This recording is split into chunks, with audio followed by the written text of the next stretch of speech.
remember before I applied to CRNA school, I often heard and read online that in order to enjoy being a CRNA, that I need to love being an ICU nurse. And this often made me doubt whether or not I should apply to CRNA school, because even though I enjoyed being an ICU nurse some days, I often felt burnt out emotionally and physically and mentally from my job. I couldn't say with an honest heart that I loved being an ICU nurse.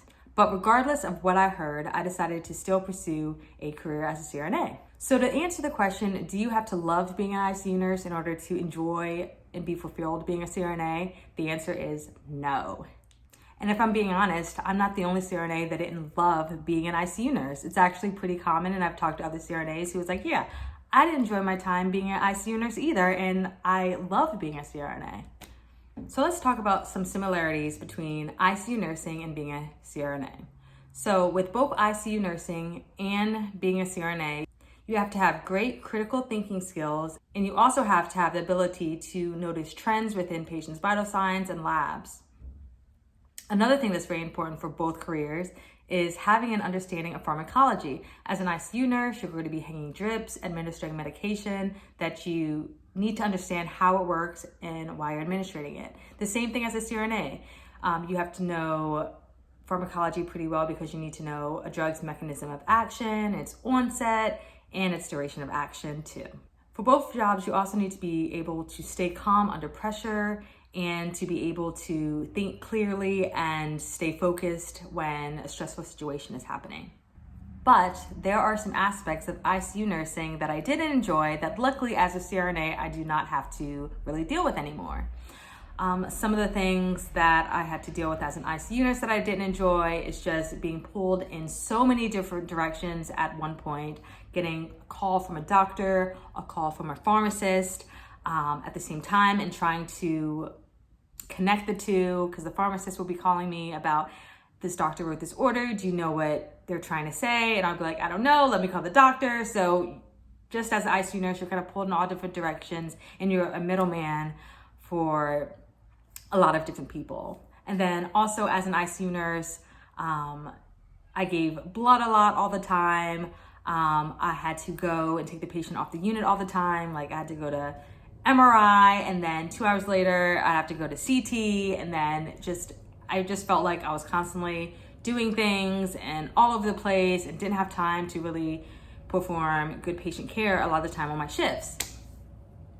And that's different as a CRNA, because as a CRNA, you're taking care of one patient. Not saying that it's easier, because sometimes you do have sick patients and there's a lot of things going on. But I definitely am able to just take care of my one patient, focus on just their vital signs, treating their blood pressure, treating their heart rate if there's issues, treating pain if there's issues. And I just feel as a CRNA, I'm able to provide a lot better care than I could as an ICU nurse, just because there wasn't enough hours in the day as an ICU nurse. As with a CRNA, I have one patient that I get to take care of, and I really enjoy that aspect of my job. Also, as an ICU nurse, there is a lot more charting involved. There's a lot more buttons you have to click, a lot more protocols you have to follow and click and accept orders and chart a head-to-toe assessment.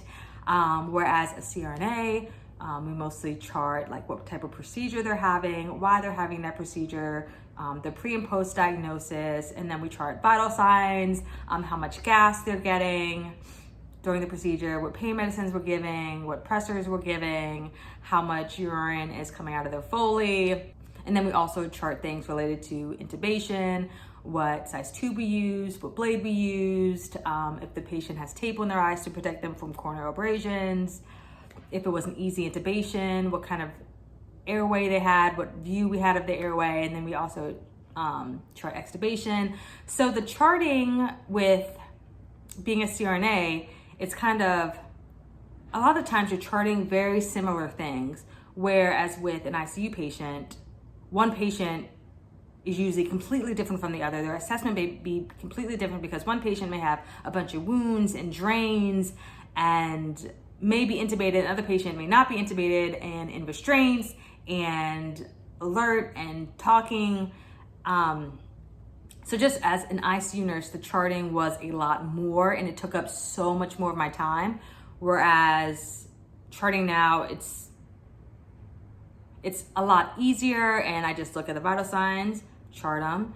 Another 3 to 5 minutes go by again, I'm charting again. So literally as a CRNA, I can I'm sitting down and charting the whole procedure because I'm just focused on looking at the vital signs, what changes do I need to make based on that. And then also as an ICU nurse, there's just a lot more politics involved.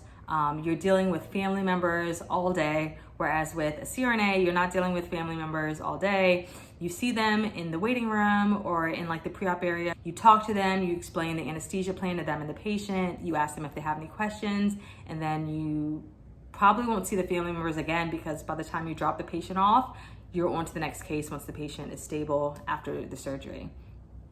And then most of the time, the patients are extremely happy to see you as a CRNA. You go into the pre-op area and you talk to the patient, explain to them what you're going to do and your role in their care, and then you tell them that I am going to make sure that you're pain-free and safe throughout the procedure, which really comforts a lot of people. And a lot of patients will be like, are you going to be there the whole time? And I'm like, yeah, I'm going to be the whole time, just watching you, focused on you, which brings them a lot of comfort.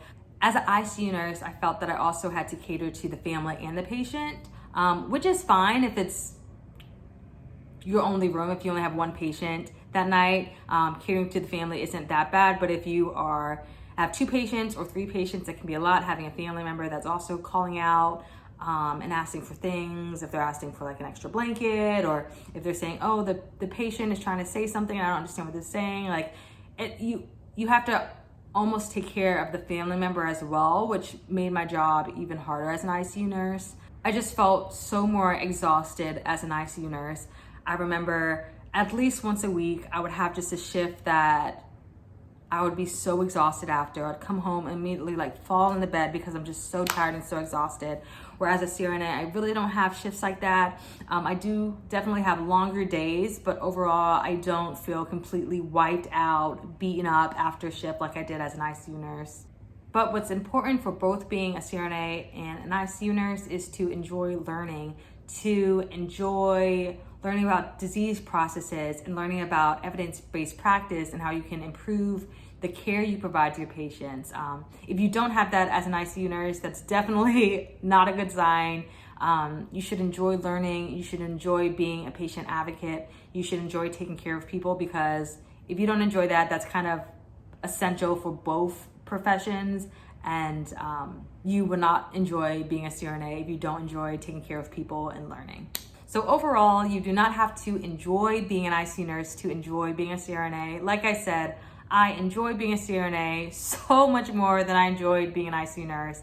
But don't get me wrong, being an ICU nurse set up a great foundation for me to be an excellent CRNA and to provide great care for my patients now as a CRNA.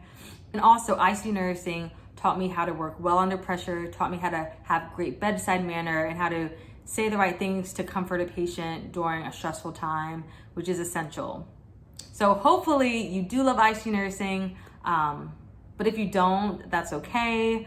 As long as you love taking care of patients and providing great care, you can still be an excellent CRNA and enjoy being a CRNA. So thank you for watching this video. Like and subscribe for more, and I will see you in the next one.